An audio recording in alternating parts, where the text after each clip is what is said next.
Good day, everybody. So here's another edition of Monday morning sermon quarterbacking.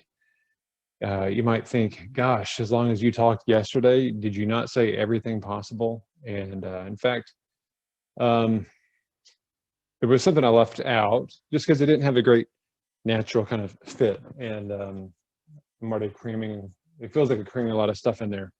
But it's a quote that I love here, and by Steve Martin. Okay, maybe not the world's best known theologian, but I thought something that was really applicable from yesterday's conversation about anger and how do we treat others. Is, when is our anger righteous? When does it cross the line to outrage? And especially with people we disagree with, that's often we kind of unleash on those people. Anyways, here's a little quote that I really enjoy. He said, "Before you criticize a man, walk a mile in his shoes. That way, when you do criticize him, you'll be a mile away and have his shoes."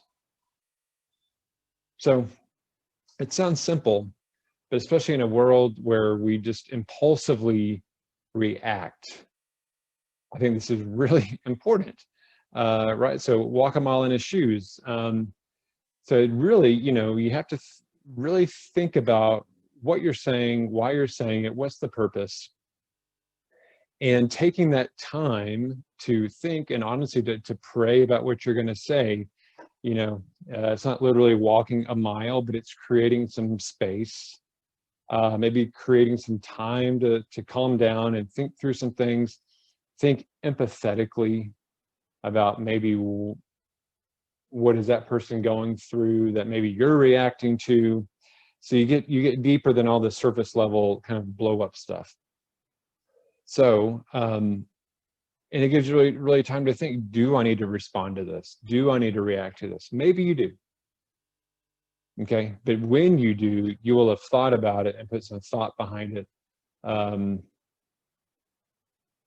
faithfully responding right in a way that an ambassador does.